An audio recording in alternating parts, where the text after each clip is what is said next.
जैकबाबाद मां के ख़बर ॾींदा हलूं। Bureau chief Waseem Iqbal ji report मुताबिक़ जिम्स जो महाना बजट केॾांहुं पियो वञे।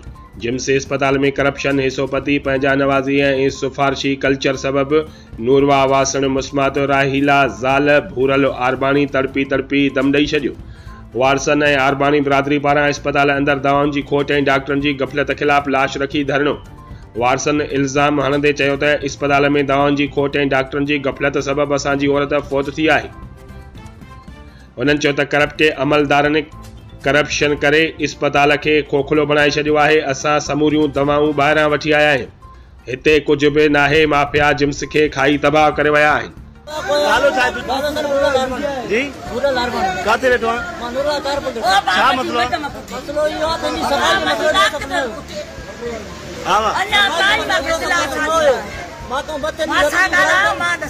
मजदूर माण्हू 700 रुपया तारीख़ खणा थो मांजी टेक 4500 रत घुराई थो हिते अचूं था हिते जंहिंजा हैश वठी थो तो जा होश वठी थो रत बि फलाणे कोट मोदी मेडिकल सेंटर तो वठो जा फलाणे कोट लेबाटी तो ॿिए कंहिं कोन वठो।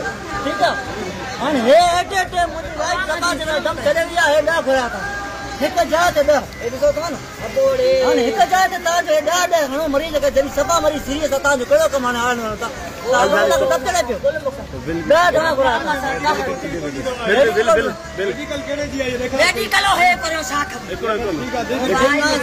हाणे हे मां कुझु टेस्टां कराईंदा दवा जूं टेस्टां दवा से 12 तो सीरियस कंडीशन में हो ताके डॉक्टर नहीं चो खणी हो कल में जो कसम खणी डॉक्टर हे डॉक्टर को चश्मा इधर बाहर कढिया हुआ वडो सा डॉक्टर मैं सही माके बुधा सीरियस मसलात मा पहले लड़का घंटा फिनिश नहीं 4 घंटा में अचे माके पुत्र तू तो डॉक्टर मोहम्मद अली अंसार कोई ते ता तू खर्दी माका पर हे सही है छोकरी कुछ भी मसलो ना है जब सभा देना होता है आसरा दवाई का तो दवाई सब मारो सुन मां कल मारो सुन हाने ताई माके आसरात में कल चा त का शय भी ना है बस सफाई थी सफाई जे करो मजी नो के खणिया 12 बजे उन जी थी ऑपरेशन छा नालो तई नो राहेला मजी नो जो नालो घणी उम्र थस या एकड़ो बच्चो था 7 साल एकड़ो पुट त सफाई का खणिया इते माके बरात जी थैली चयो हाने हे दवा को सिनी बरात जी थैली वठी आ हे दवा है आकाश अस्पताल में दवा वठी आई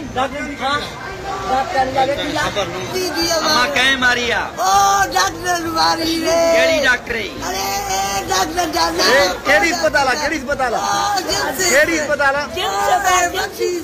थी ओ डाल खड़ी गया ओ मजी जल्दी दिया मारे।